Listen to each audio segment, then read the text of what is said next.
Hi, Sharon here from Little Bowline Creations, back with you for part 2 of month 1 of the Galaxy Block of the Month and Galaxy Sew Along.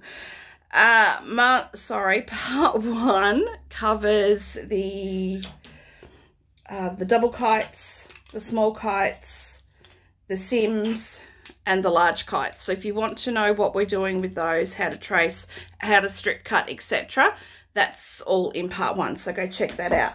This part we're concentrating on our 6-point diamonds for the center of our 2.5 blocks we're making this month, as well as the best practices to baste a 6-point diamond.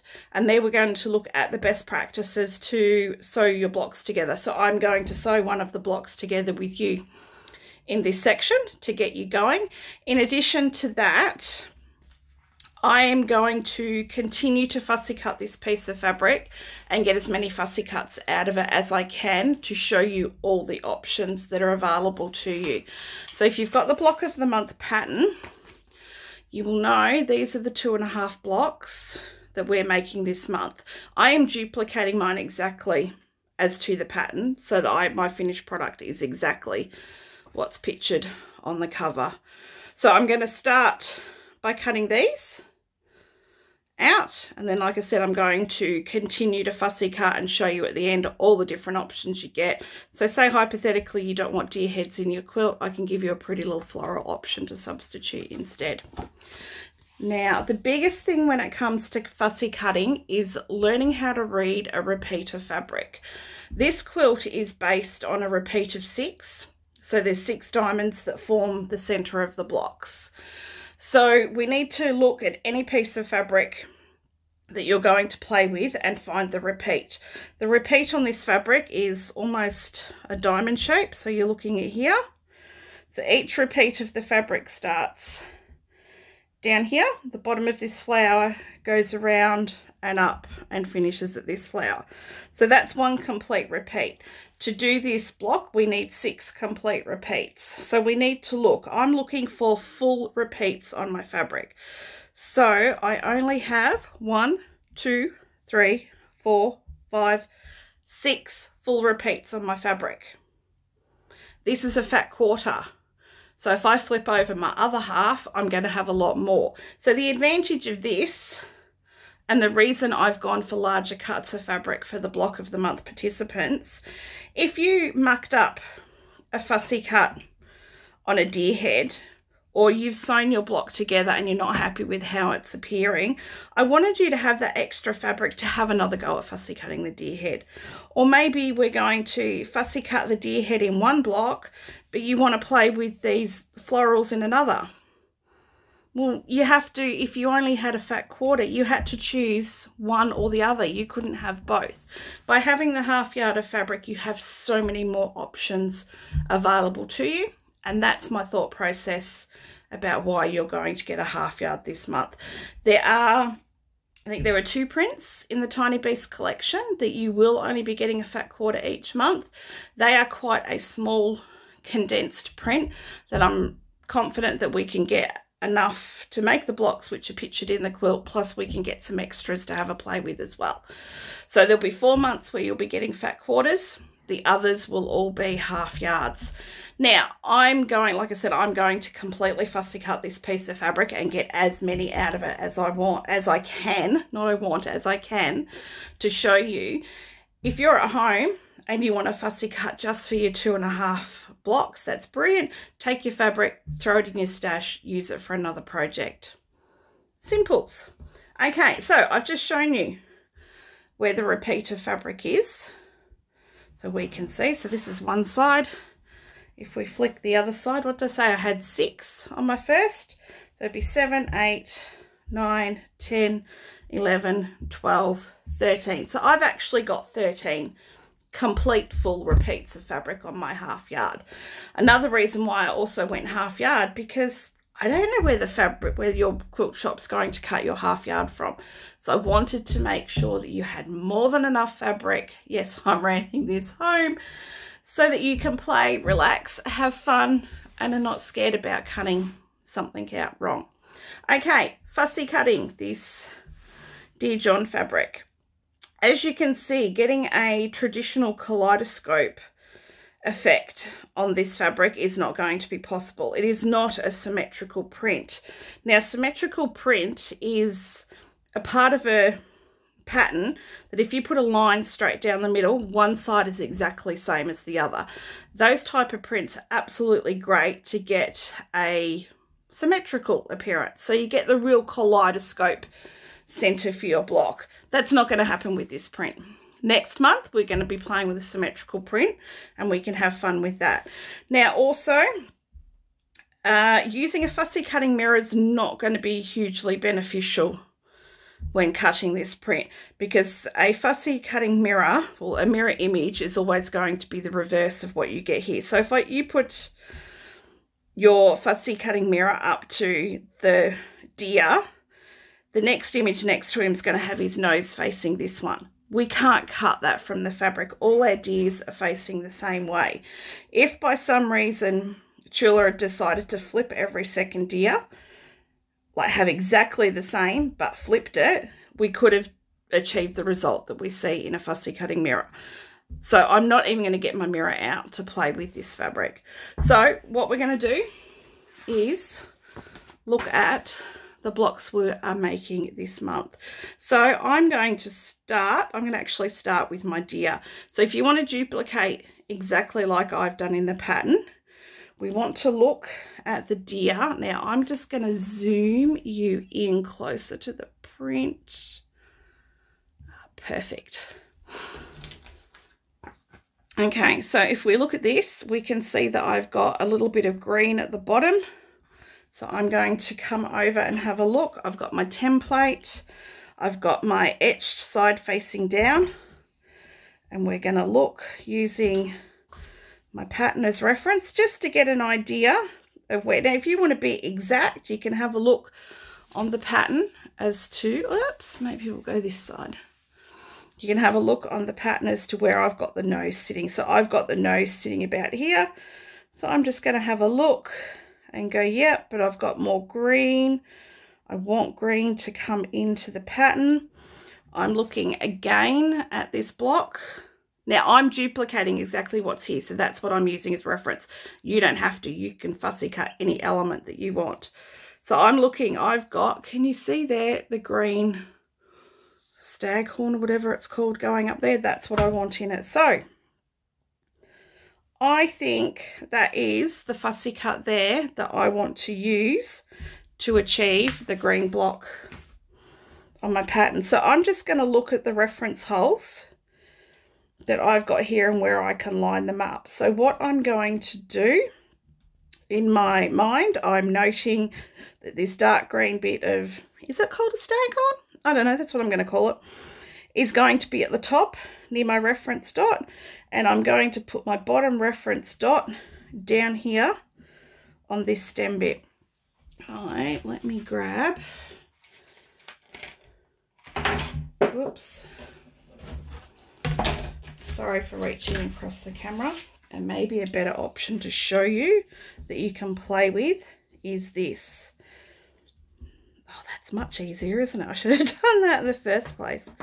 So this is the fussy cut that I am looking to cut from my fabric to repeat what's in the pattern. So I'm taking a mental note. This green bit's going to be at the top. I'm going to put the bottom of my template down here at that line, and you will notice your fussy cutting viewer is actually the size of your papers. So you're actually looking at what your finished fussy cut is going to be. Okay, so that's the first one I want. So I can start, you know what I'm going to do? I will then have a look at my fabric. See on the edges here, I'll move this down a bit. I actually have on mine, everyone's going to be different depending on where your quilt shop's cut it from. My stag is actually running down the side of my half yard cut. So I'm not going to go and cut my stags from these full prints here. I'm going to go over here and see if I can get it from there. Now it shows there, I just need to check my seam allowances. amazing. So instead of cutting a fussy cutting hole in the middle of my fabric, I'm maintaining that stag head for another fussy cut, and I'm going to cut my 6 from my side. So what I need to do now is check that I can get, well, we know I've got 13 repeats, so yes, I can get 6. But my first choice is I'm going to check how many I can get from the sides of my fabric. So I've got 1, 2, 3. Sometimes the fabric gets wound a little bit skewy from the bolt, so I'm not sure that these other ones are going to be any good to me. So I can get at least 3 from the side of my fabric. So put my sandpaper board down. Now open up my fabric template. I'm going to zoom you out just a little bit so you can see the overall of what I'm doing. And yes, I'm doing all this in one take, so you get to see it in real time. Now I've flipped my fabric over to the back.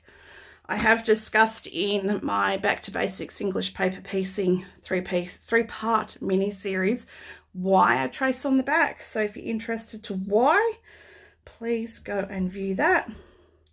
Now I'm placing, I've got the green bit of what I'm calling the stag horn at the top. I'm sliding my template at the bottom. I wanted to reference this black bit at the bottom that I discussed before. So I'm going to put my hole. What I'm looking for is reference spots that's going to make it super easy for me to duplicate this fussy cut 6 times. So I'm going to put my dot or my hole in my template at the bottom where those 2 black parts of the leaf meet, and then I'm going to twist it so it goes up. Now I'm just looking at the nose. I don't want to lose my nose, so I might go a fraction higher.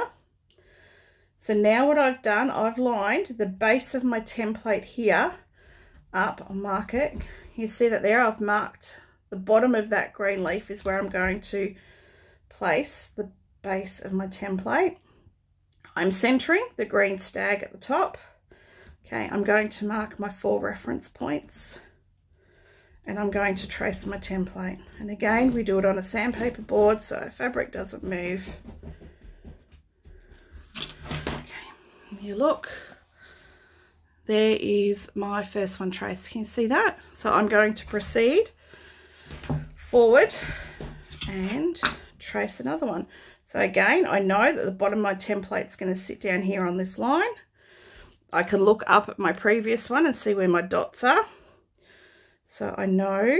Now if you actually look, let's go back to this one. Can you see where I've put, see how my dot has managed to be at the end of this little green bit? So when I'm going to cut my second one, I'm going to look at matching my dot with the end of that little green bit there. Again, it's just looking for little reference marks. So I'm going base down here. I'm looking up here, I've got this green bit, and that's where my dot is. My base is fine. So little reference marks like that make it super easy to fussy cut the print on repeat. Now I'm going down, like I said, my fabrics, it obviously wasn't wound on the bolt straight from the manufacturer, which is quite common. So I'm probably only going to get 3 from the side of my fabric. Once you know what your reference marks are for your fussy cut, it can be quite easy to work out. So I've done 3. My bottom 3 is not going to work because I'm not going to have a seam allowance. So my next point of call is to go to the other side of my fabric. It's a good habit to always look at the edge of the fabric. Because if you look at the edge of the fabric and you can get your fussy cuts from there, I always go there first. Okay, so this is where we're at the bottom of the green. I've got my top reference hole up here at this green bit, so I'm just going to mark it again. So by being able to get these fussy cuts from the edge, I am maintaining the integrity of a lot of fabric in the middle for future fussy cuts. And I must admit, over the years, it's become my point of call when I start fussy cutting. I always check the edge to make sure or to see if I can get any valid fussy cuts. Okay. So that's 3, 4, 5, 1 to go. Okay, the base of the leaf. Looking at getting that dot up here again. That dot's there. And the great thing about this type of fussy cutting is you don't have to be in exactly the same spot every time. So this is a good beginner, if you're new to fussy cutting, it's a good beginner project with these fabrics, because you don't have to be exact. If you were kaleidoscope fussy cutting, you do need to be more exact because you're joining elements that are exactly the same on each piece. Okay, that's my 6. If I want, I can cut these out, or I can proceed to the next lot of fussy cutting. I'm actually going to stop now and cut these out so you can see my holes, and then we're going to have a look at the next block.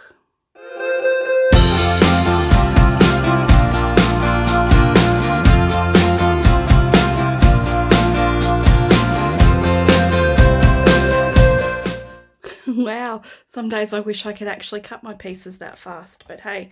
Okay, so this is my 6 cut out deer heads ready to go, and let's take a look at what my fabric looks like. Now, I don't know if you could tell from that little video of me cutting my pieces out, I was actually snipping in and cutting the fabric out on my drawn line. The reason I do this is because it maintains the integrity of all the fabric around my fussy cut. So it means maybe not today, maybe not next month, maybe in 6 months, 12 months, whenever I go to pull this fabric out again to fussy cut something, every little bit around this shape is potentially another fussy cut for another project, maybe another project I haven't even dreamed up yet. So I could come in here, I could even get another one for this project right up against, I could get that flower sitting in there quite nicely. So basically, if I was to cut this with a rotary cutter, there is absolutely no way known that I can manipulate my rotary cutter and stop exactly on the end of my template. I'm just not that good. So if I was to use a rotary cutter, it's going to go a little bit along the end of that template, and then it's going to go a little bit into this fabric, which potentially ruins my next option for my fussy cutting. So if I was using a rotary cutter and it came down here and I've got a split open, hypothetically, well, we could even do it over here, and I've got a split, a Y split, that renders that little bit of fabric out of action. It's going to eat into my seam allowance, it could potentially eat into my next fussy cut. But if I go and cut out on the exact line that I've drawn, my next potential fussy cut can go right up against the edge of that piece that I've just cut out. So that's what I do. So you just need a sharp pair of scissors, which is again why I love these Karen K Buckley scissors. They've got a nice point on them. They're nice and sharp. All I do is lay my fabric over. Say I've got my drawn line there. I push my finger behind just so I can get the fabric, and then I snip. So if I did this right at the edge, my finger's underneath it, I snip on the drawn line, and then I start cutting. So that's all I do there. It just means the rest of my fabric integrity is maintained. Okay, on to the second one. I'll get rid of these. I'll put these aside for later. They've stuck to my board, so we'll just remove those. So that's my first one done. I'm going to move on to my second one, and if we look at the pattern, because I'm duplicating exactly what's in the pattern, I'm looking at the double flowers, which are these flowers, and I am looking for a little bit of a pink at the bottom to create that pink swirl and movement within my block. So we're going to come and look. This is the element that I want to fussy cut. Now I may not be able to cut it from this part on. Oh, you know, I could almost, I'm going to flip that over. Just looking, I want,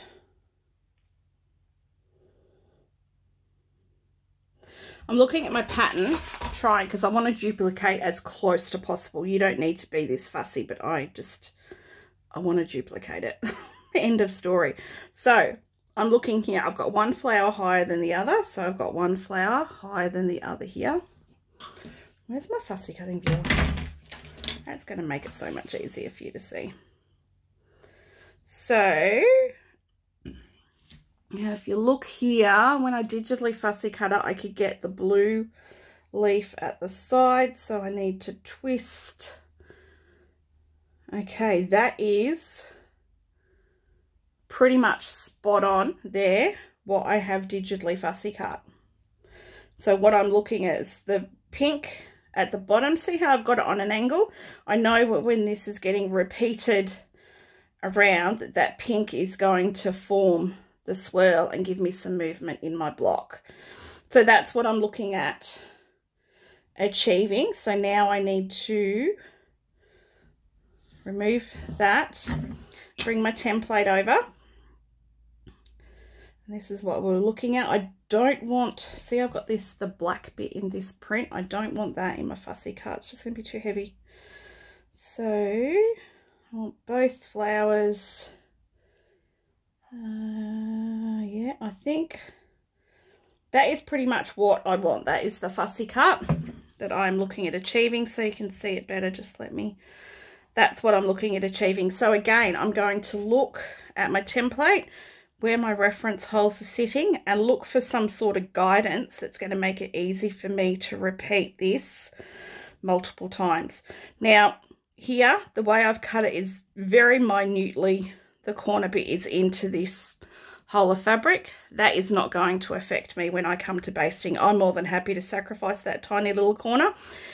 If you're not sacrificing that tiny little corner, you can go to another repeat on your fabric and start cutting. A little tip, I always try to get my next fussy cuts, if I can, close to a previous fussy cut, because it's this bit of fabric that I'm making my Swiss cheese in. I'm not doing one from here and then one from here. There's going to be some instances where you are going to do that. Like if I didn't have this panel down the side of my half yard cut, if yours is cut a little bit different, your holes for your deers may very well come from the center of your fabric. You've just got to look at your fabric and make that assessment for yourself. So back to this. I am looking now, if I look over this side dot bit here, there is a green. There's a series of 3 green dots that form part of the flower. I'm going to look at what happens if I put my reference hole over that green dot. You know what? That is going to work perfectly. I'm going to put my reference hole over that green dot. Let me zoom you in a little bit. So, where am I? I looked up. See this green dot here? I'm going to put my side reference hole there. And I'm going to hold it there. And I'm just going to manipulate it. And what I can see next, down here, I'm looking for another little reference mark that can make it easy for me to cut 6 of these. See how at the bottom of this black, we've got a shading of the purple, and then we've got a tiny bit of pink in the middle, and we go back to the purple. I am lining my green dot with that hole, and I am manipulating this down. So that is going to work on this occurrence. I'm pretty happy about that. I have put my bottom reference hole in that gap between the 2 bits of purple. Okay, so in my head, that's what I'm doing. Now I've got to flip it over, and I have to find it on the reverse side. So get it into position so you can see what I'm doing. Okay, now this is flip. I had the 3 dots over here, so now the 3 dots are going to be over here. Which 3 dots was I using? I'm pretty sure it was that one. So this is the dot that I was looking at my side reference hole. So I'm going to line that one up with there. Now my black with my purple, then I've got, actually in this, on the reverse of it, there's like a tiny little light pink dot that I'm going to use as my reference. So did you notice before I put a mark there so I could remember that's my reference? And then I'm aiming down. Where's my reference? Okay, I'm going to go down there. And that's going to be my fussy cut. So I'm going to mark, trace, and show you what I've just done. So that's my second fussy cut.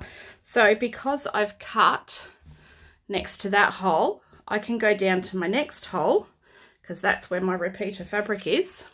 I'm down far enough. I've still got you zoomed in. Okay, I'm going to reference my first one, and I know that this is the green that I want there, and the little white, is it showing on here? No, so we've got the black, the purple, okay, so there's no white dye, but that's roughly where I want my reference hole. So I've lined my first reference hole up there. I'm going to swing that around to where I just pencil marked, and it happens to be exactly the same. And I'm going to mark that one.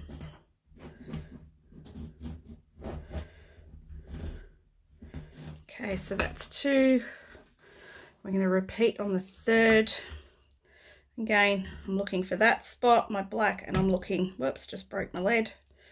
I am potentially going to, it's got it. I am looking at that spot there. I'm going to line that dot up with there, line that dot down with there, mark my 4 holes. And I'm going to have to change the lead on my pencil because it's, I know it's staying in now. Must be almost the end of it. It wants me to, okay. So there's my 3. Now I know that my reference holes on the other side are as good as useless to me because I don't have any fabric there. So I need to look at another repeat. Now I could go anywhere I wanted. I can go up to here. Oh, let me zoom you back out. Sorry, forgot you were zoomed in. So I can go anywhere and cut my next 3. I can cut from the 2 at the top. I can go from down there, but I'm a bit of a frugal fussy cutter. So I'm going to go back down because I know that I had these deers down this side of my fabric. And I knew that the bottom, yep, the bottom 3 deers, no, it was the other side, wasn't it? That, yeah, okay, forget. I know that I've got another 3 deers down here, so I might just continue down and cut. No, I'm not.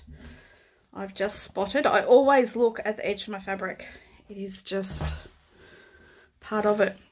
Okay, this is the side where I could only get 3 deers coming down, and the fabric was wound a little bit crooked on the bolt, which again is normal, and I couldn't get my full deer cut. So I'm actually going to go and cut from this repeat here.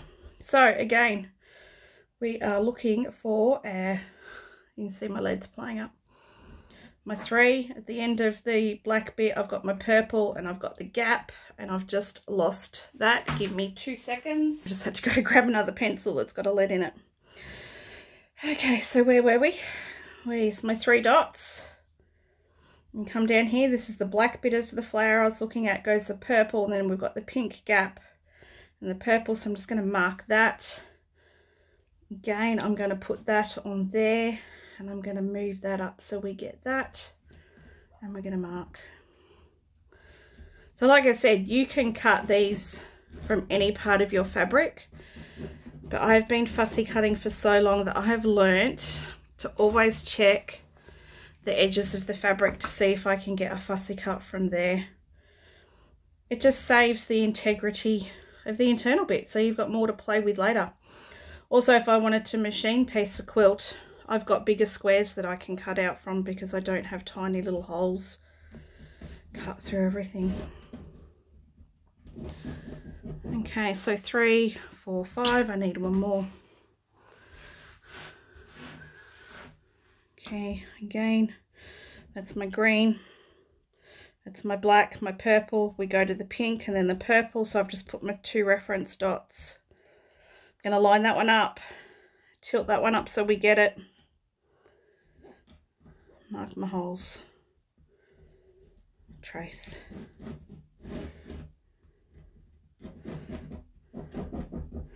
Okay, so we can cut those out, but I'm not going to cut them yet. I'm going to have a look at what I need for my half block. So my half block's telling me it's the flower. So I'm actually not going to flip it over because I need to see where I'm cutting from. Let's go to the top.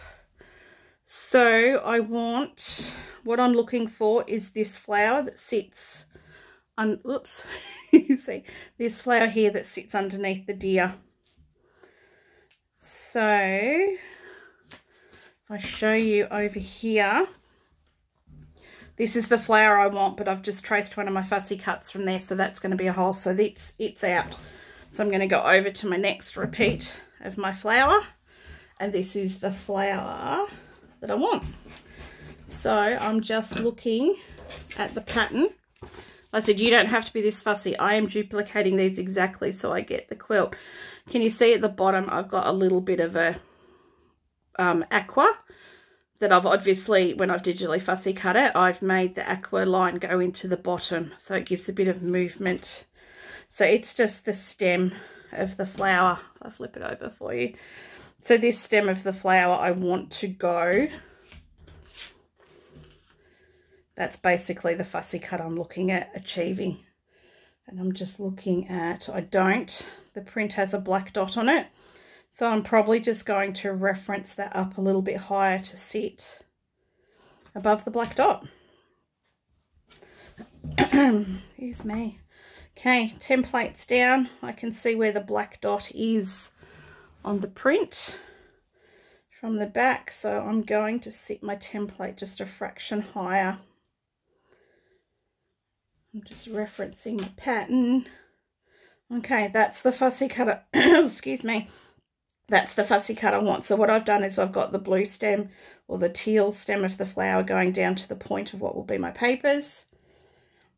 And I'm just looking.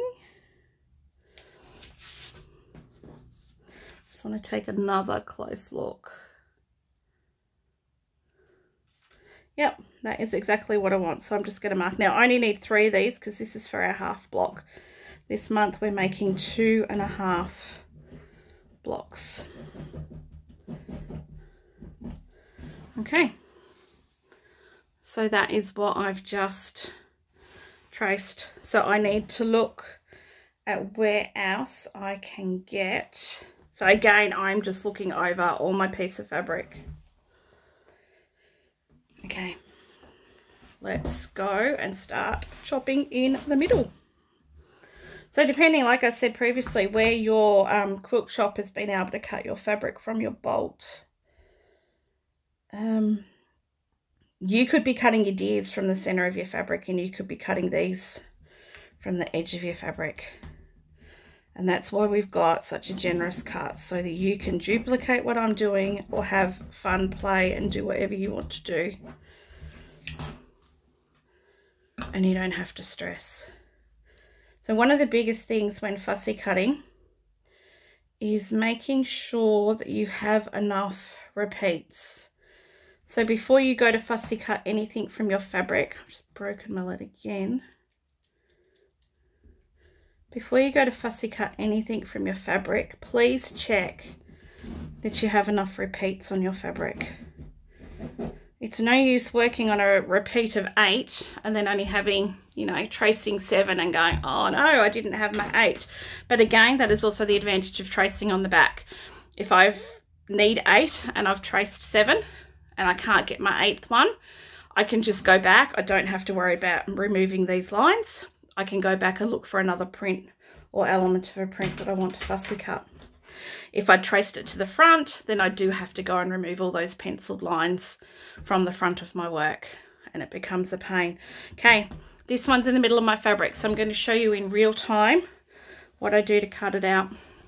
So we can see, you see my drawn line on there. So my finger is underneath my fabric at the line. It is just, I've got the blade of my scissors each side of my finger. I'm removing my finger just so I can snip the fabric. And then I am cutting around.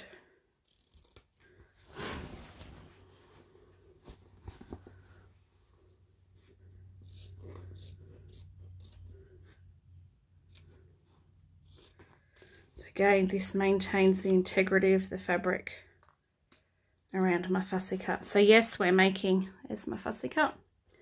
We're making Swiss cheese out of our fabric, but we're still maintaining it for potential future use. So you can see that I can then come in and fussy cut whatever I want.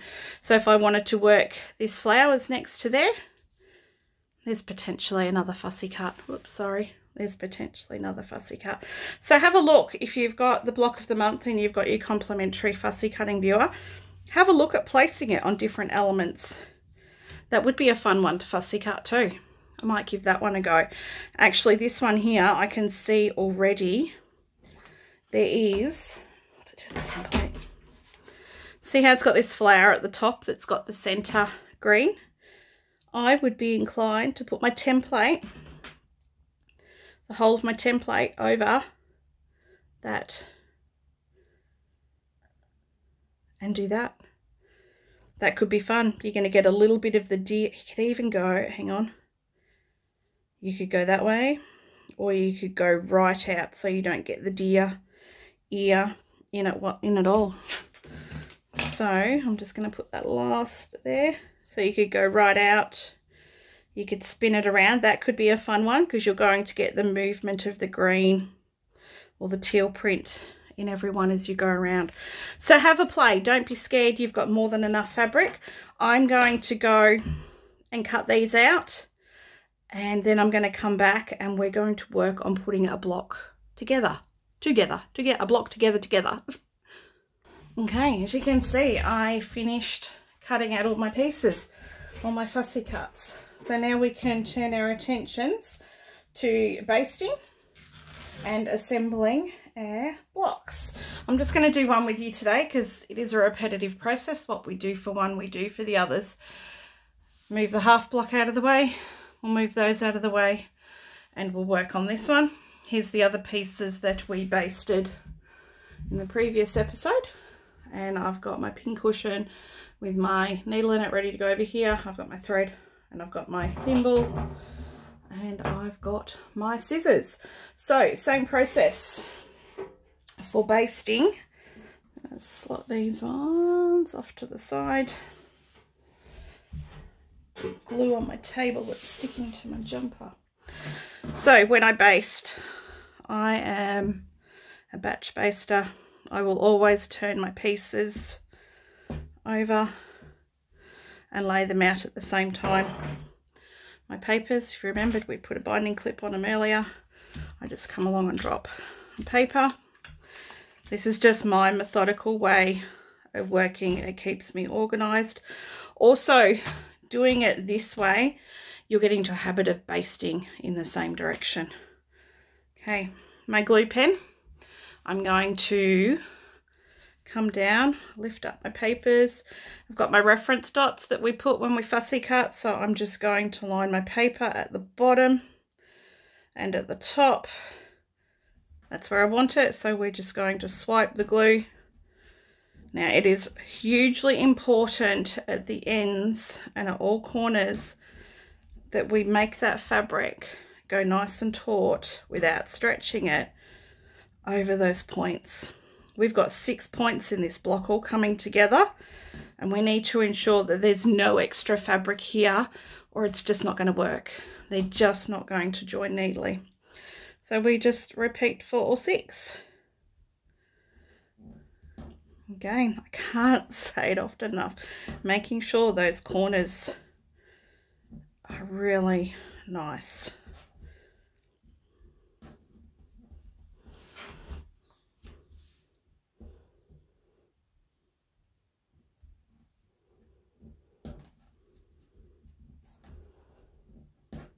So I'm just going to baste one lot of diamonds and start building one block, because the other full block is exactly the same and the half block is just half a block. Each month you will also be making the black and white joiner hexagons. making them is the same process as sewing your 6-point diamonds together. You'll see that in your pattern. You want to sew 2 halves of 3. With the hexagon joining blocks, you need to take note of your fabric placement so you get the alternating black and white. So 2 halves of 3 and then sew your 2 halves together, making the complete hexagon. It's pretty much the same process as what we're going to do here, except we're doing it with diamonds, not with the kites. Okay, so this is my last one.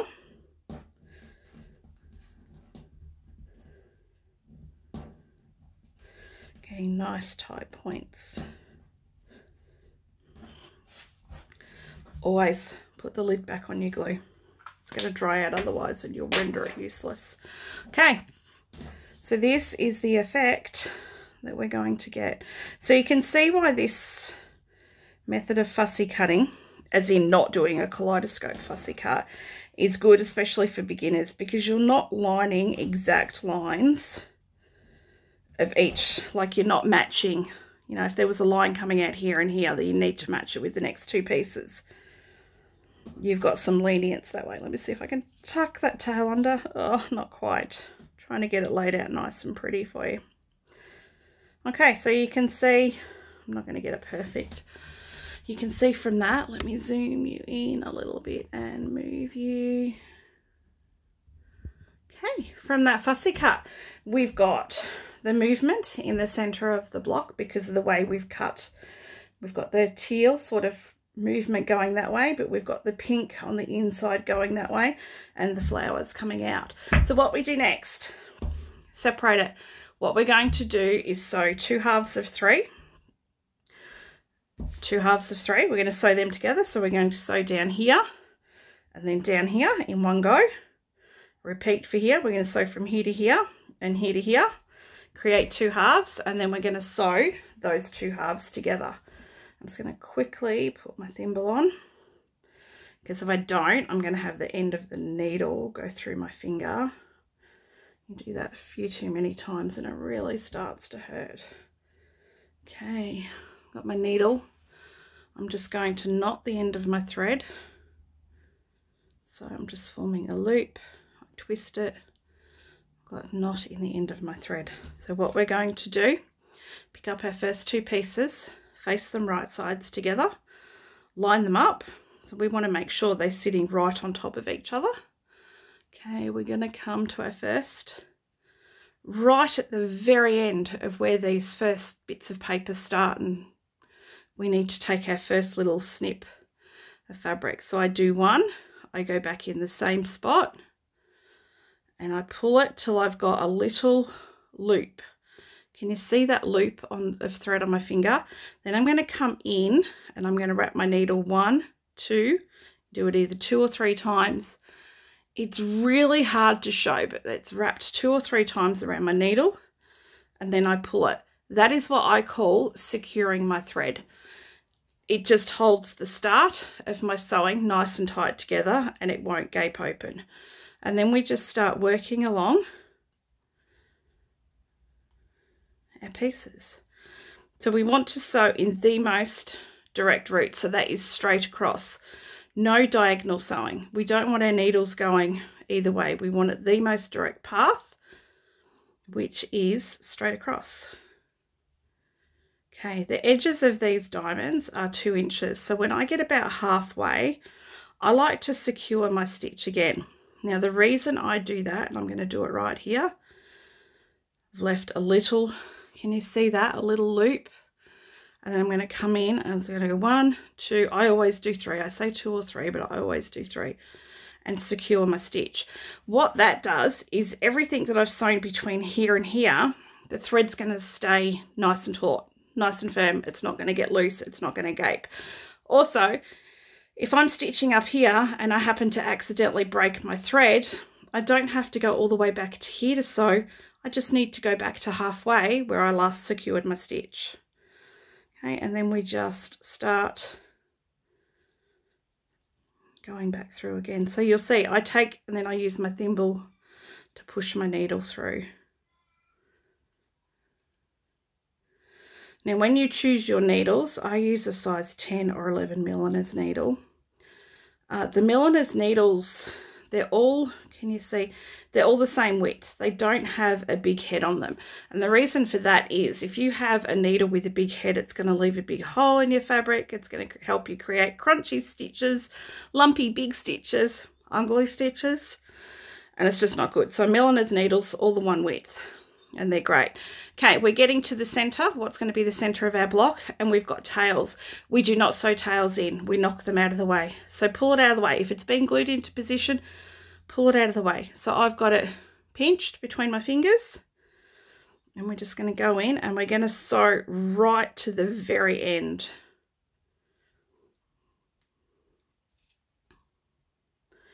So I'm coming up. This is my last stitch. It's right at the very end of my papers. So I do one, and I'm going to lock my stitch. So I've got a loop. Can you see that loop? My needle's going in. I say 2 to 3, but I always do 3. And I secured my stitch. Okay, my tail is now pushed backwards because I held it, so I just give it a gentle nudge back in the way it was going. We open it up. We get our third piece. And we repeat the process. I've still got my thread attached, I've not cut it. So we're lining that directly above. We've got 3 lots of tails at the end now. So I'm just going to pull this one out of the way, hold it out of the way. Now my first stitch, and this is going to be really hard to show you, needs to be right where all my 3 points are meeting.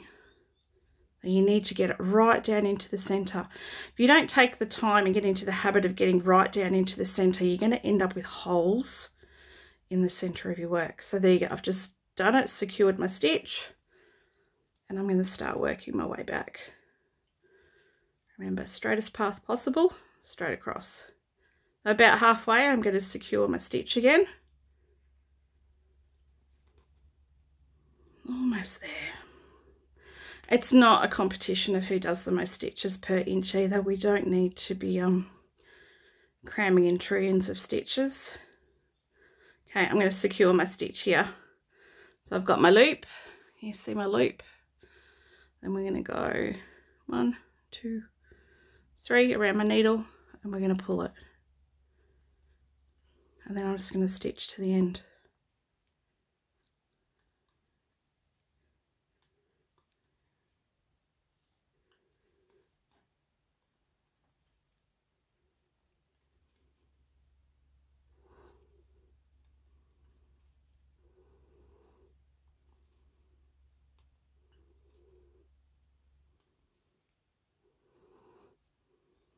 Okay, come to the end. I want to take my last stitch right at the very end of where my papers and fabric finish. So it's my last stitch. I'm going to go back and I'm going to secure my stitch. So again, we've got the loop in the thread. I'm going to go around with the needle 2 or 3 times, secure my stitch. I'm about to cut my thread, so purely out of habit, I'm going to come back a little bit and I'm going to secure my stitch again. So I've done it twice and hopefully it'll never come undone. Find my scissors, cut my thread, knock my tail back the way it was, and open up. So there we go. That's my first half, if I put in vision for you. If you flip it over, you'll see how our tails, because we basted our papers all the same way, our tails are going to start nesting. Excuse me, couldn't help that one. So now we need to do exactly the same for the other half. So I'll be back once that's done and we'll discuss how to join these two together. Okay, I'm back. As you can see, I've sewn my 2 halves together and I'm ready to join my 2 halves into one. Just thought I would give you a little tip when threading a milliner's needle. Some people may know this already. I've got my thread over my needle. I'm squeezing the thread, you see that, between my fingers, and it's gone sideways, and I take my needle to my thread. Super easy. It is much easier to take your needle to your thread than it is to take your thread to your needle. Just a little bit of tip maybe. Some people might know it, some people won't. Anyway, we've got our 2 halves. You can see our tails, how they're going to swell. So what we do, we've got our 2 halves. We've got nice points which come together neatly. And again, if you're new to English paper piecing and it's your first time sewing diamonds, you may have a little bit of play. You may have slipped a little bit sideways. It's another reason we've got extra fabric. So if you want, you can make a few different ones and choose the best ones that you want for your quilt. So what we're doing is we're lining our 2 halves right sides facing, making sure that they join up neatly. What we want to eliminate from happening when we sew these together is this, where it moves and our centers don't meet. So again, if you're new to this or you need some assistance, try a binding clip. In my Back to Basics series, I explain why I don't like to use the magnets that are available. I have a little puggy who had a stomach operation once because she swallowed an applique pin, and I don't want her getting hold of magnets or anything like that in my sewing studio. Also, I'm really cautious around little kids and magnets. It's just not something I like. Anyway, back on topic, Sharon. We are going to sew our 2 halves together. So they're right side facing. Same principle as always. Right at the very start here, we're going to take our first 2 little bites of fabric. We're going to do 1, 2. We're going to leave, can you see that? The little loop. We're going to take a needle through it. Let's untangle it 2 or 3 times. I say 2 or 3, but I always do 3. Okay, and we're going to start stitching our way across. Oops, I missed one side there. This is hard because I'm sewing under the camera. I'm not sewing in my natural position. I may have cut my thread a tad too long because I feel like I'm pulling too far away. Anyway, don't be scared if these pieces are uncomfortable in your hand or too big. Don't be scared to fold or bend them. It's only paper. Another thing with the papers in a little Balmain kit, they are reusable many times. I tend to reuse mine till, you know, one of the pugs gets at it, runs off and decide they want to be chased around the house while you retrieve it. So I've gone a little bit over halfway, but normally about halfway I will secure my stitch again. So the little loop 2-3 times, secure my stitch. Now as we're getting to the middle, we've got tails, and as I've said previously, we don't sew tails in. So what we want to do is pull that one out of the way. If it's glued down, just pull it off with the glue and tuck it out of the way. Okay, sit them down nicely, get it comfortable, and then continue sewing. Remember, we're doing the quickest method possible, which is straight across. We're not stitching on an angle. And we're working towards our centre. When we get to the centre, we need to sew right up to the point where everything meets. We need to get in nice and close. When I get into that point there, that my points are right in the middle, I'm going to secure my stitch. So I'm going to do my first one, pull it firm. I'm actually putting a little bit pressure on these because I want to hold it together as tight as I possibly can. And I'm going to secure my stitch.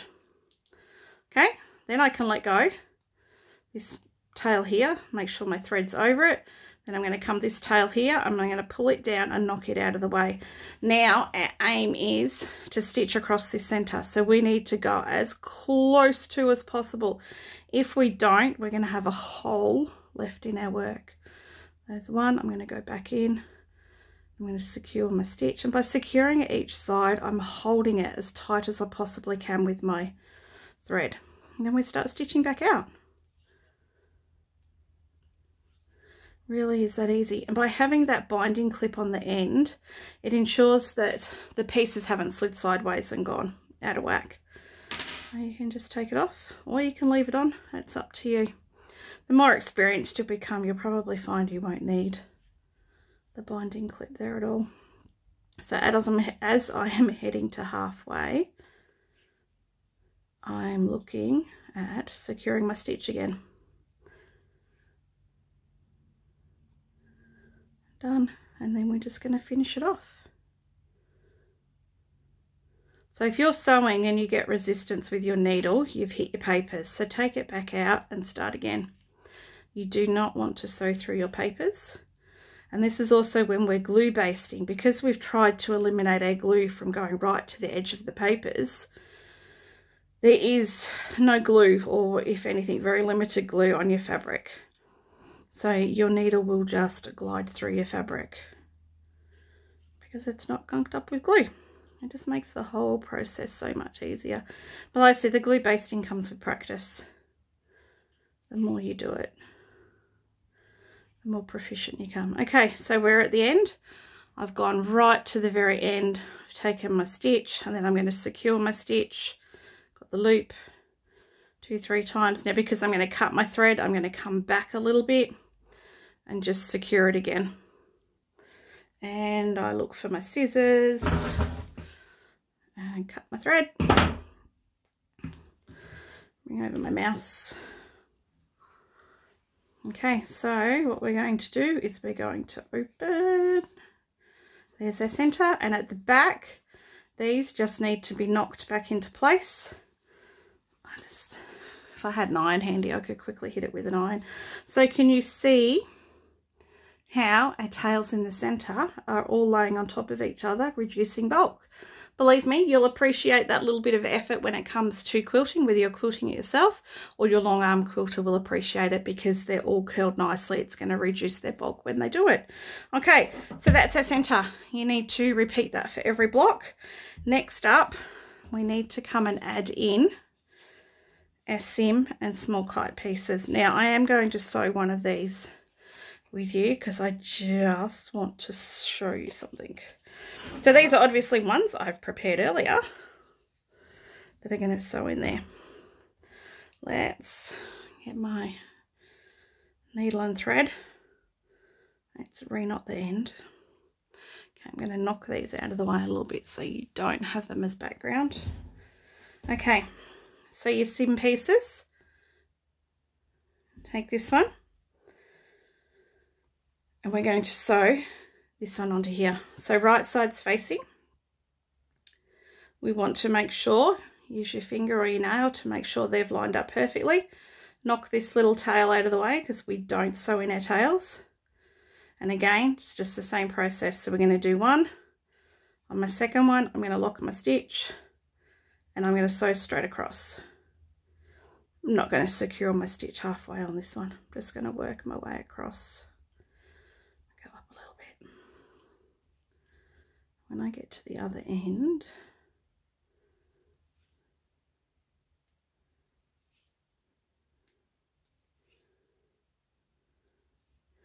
I just think I missed the first side there, so I'll just take a second. Coming to the tail, knock the tail out of place with your finger. That's glued down, so I'm just going to unpull the glue and continue. Now we want to sew right up to this point here. So it's actually the point where this small kite finishes at that point. And again, this is why we don't want excess fabric around our points. We want nice taut or tight points. We don't want to be stretching the fabric, but we want nice tight points around our papers, because if we have extra here, it's going to create bulk when we come to sewing on the other sim piece. Okay, I've locked my stitch. I open it. I've got my two pieces. My other piece is going to come in, which you can see it's the reverse of. I'm going to lay it right sides down on the other sim, and I'm going to start stitching from this point right where the point of this aqua teal one's going to meet. So one stitch, lock my stitch, sew to the end. And I'm going to show you another reason that we do not glue all the way to the edge of our papers. Just got to get to the end. Okay, coming up to the end, I'm going to do one more right at the very end. So that's my one stitch. I'm going to come in and I'm going to lock my stitch. Now I'm not going to cut my thread. I'm going to run my thread to my next piece. So because I've tried not to glue baste right at the edge of my papers, I should technically be able to get my needle in under there and run it from this point to this point. So I call that running my thread. So I've just run my thread from there to there. I've not cut it. Okay, so we're ready to stitch this last bit from here to here. Now when you fold it over, you want to line these two pieces up. So you want that to match nicely. Over here, finger press it. So you've got a nice, see how that seam now is going off on an angle? Because we've lined this end up here, let me open it again. We've put that to there, face down. We've lined this point here up, held it, and then finger press this bit so that it creates a fold in this seam block. Then we can come in and we want to sew from the very point. Can you see that there? The very, very point of that. So that our three pieces all come together super nice at that fine point. Now if you can imagine, if this wasn't basted neatly, you're going to have that excess fabric in there that's just going to create bulk. It's going to, yeah, just, it's something, it's part of the technique that if you haven't got yet, you just need to work on, and that comes with practice. And then we're just going to sew all the way to the end to create the seam units. So when building any English paper piecing block, it's best to always look at the bulk units that you can create. And then you sew, you know, you create multiple units and then come back and sew those units together. So here I've just finished sewing that, come back a little bit, do my second one, and I'm going to cut. Okay, so we go and we create 6 of those units, which goes around our block. Now what I mean by, it's like a best method of sewing them together. By creating these, we can then come in one at a time and just stitch from here to here and keep going. You don't have to cut your thread and restart. You just start working your way all around. So 1, 2, 3, 4, 5, 6, and then back. We don't want to come in and sew like just this piece. I got one in a different colour. We don't want to come in and start sewing that piece in and then come back later and sew our 2 seam blocks, because we're creating extra points we have to work with. So create units. By creating the units, you can then sew the units together, creating the block. And just let me rethread my needle. It's getting a bit short and I wouldn't be able to go very far.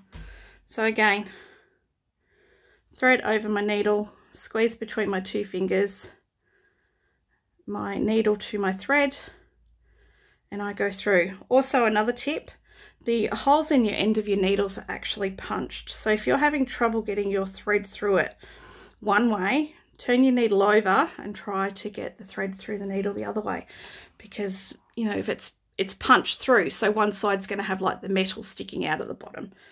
That's another little trick. So it doesn't matter if you work clockwise or anti-clockwise here.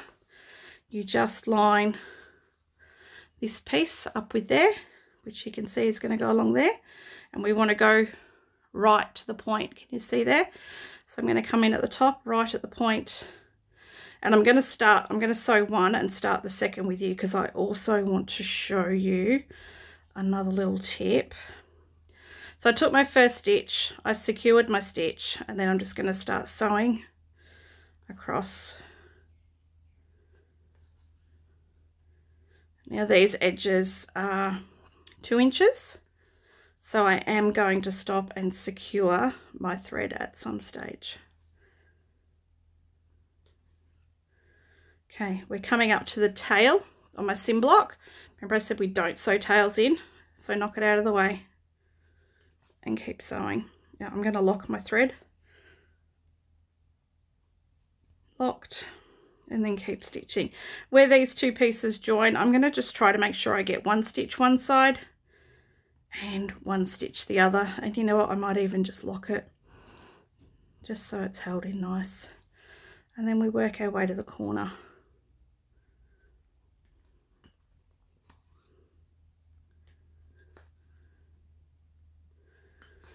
And I'm going to switch it over. Nothing wrong with turning your work around and working the other way.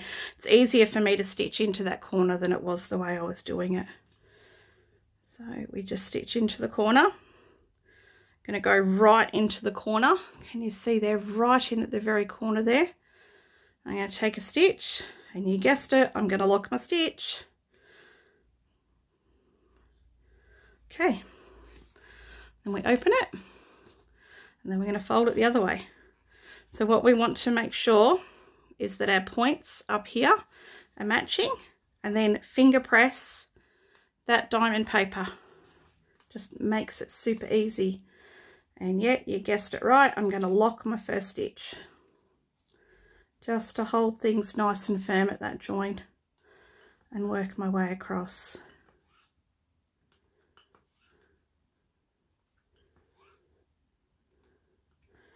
Okay, make sure that's always, I've just pushed this down a little bit. I've got the tail at the back of my small kite, so I'm just going to knock it out of the way and hold it with my finger. And I'm going to stitch right up to where those pieces join. Make sure I'm getting both sides at all times. Okay, so that's that one. I'm just going to lock my stitch there. Make sure that tail's out of the way. Come in on the other side. You could lock your stitch there if you want, but I'm not going to. Sometimes I do. It just depends. And work your way across. Making sure you're getting a bite of fabric, a few threads of each fabric on both sides.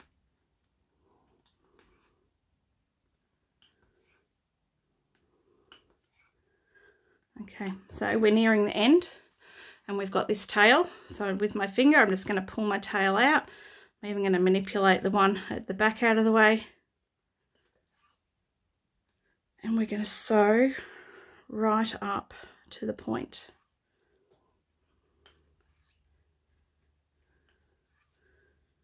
Okay, and at that very point, you guessed it, I'm going to lock my stitch, keeping my thread nice and tight. Okay, I'm going to put that tail back. That's our first piece sewn in. Now what I want to show you, fix up my thimble, when we come and sew the second piece in, my thread's still attached. Same process.